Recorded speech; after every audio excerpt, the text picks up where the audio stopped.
همدران عزیز سلام علیکم. امروز ما قرار داریم در بازار مهرگان در مغازه فروش تخمی‌های زراعتی قاری شراف‌الدین.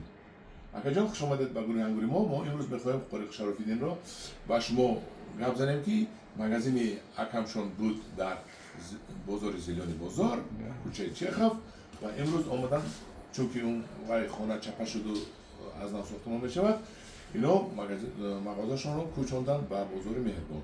باز در کجا قرار دارد از بیرون برآمدن باز من نور رو به شما نشون میدم گرفته.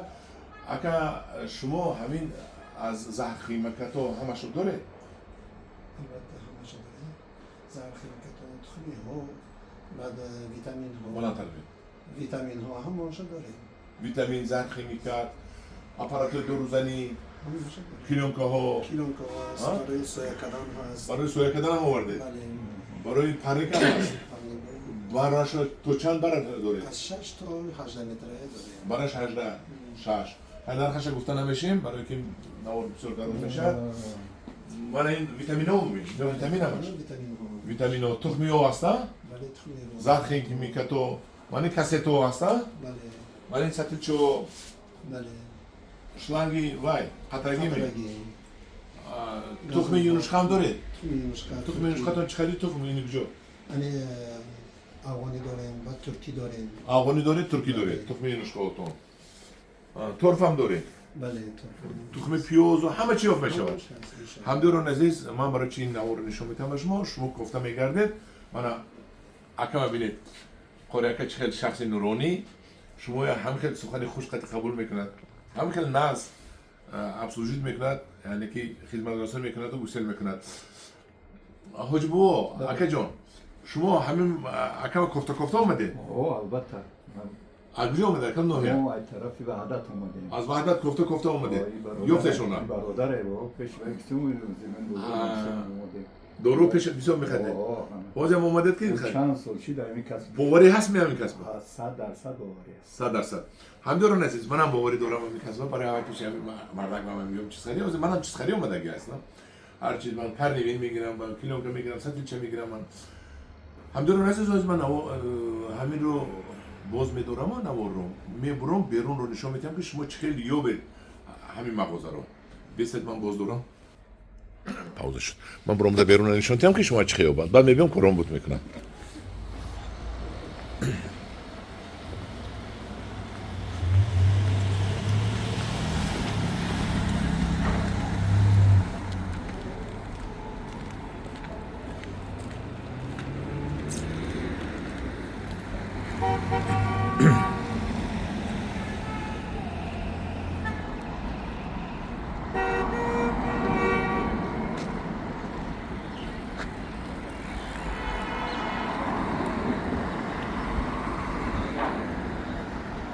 همداران عزیز باز نداشتیم من با آمسود است نواری ما خلاصی گپ انا بازار مهرگان نشونتیم شما بازار مهرگان راه از طرف پیو زواد می بیاید. بازار مهرگان را که گذشتید مغازه های من همینجا در یک بینای بلند زرد است دو قوشه بینو است تگش مغازه تخمی ها نویسنده یعنی مغازه تخمی از آنی قاری شراف‌الدین تگش توقفگاه در همین توقفگاه جایگیر است روبرویش باز هم خیلی مغازه ساخته اوا بینا ساخته دو طرف نوسترویکا است مانا پیشش маршрутка هم ایستاد اینجا مانا پاورот است کشگردی است پیش چراغک کشگردی خلاصی گپ من همین مغازه ها نفت یادتون گرفت مغازه تخمی ها توقفگاه مانا اینجا شلاگباум دارد از اینجا میدراید و توقفگاه میبیاید مانا مغازه تخمی ها توقفگاه من همین دست چپ توقفگاه یعنی که استاینکا ها من اینجاش استاینکا هست من این طرف هم استاینکا من همینجا نزدیک مغازه تخمی کشاورزی من نمره‌اش هم نشون میدم در شما یک بار شما زنگ زده استید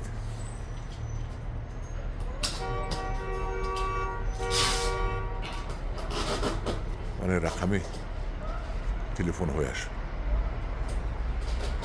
انا همدوران عزیز مرحمت با مغازه پور شراف‌الدین شما را خدمت رسانی به نهایت خوب انتظار است در پناه خدا باشید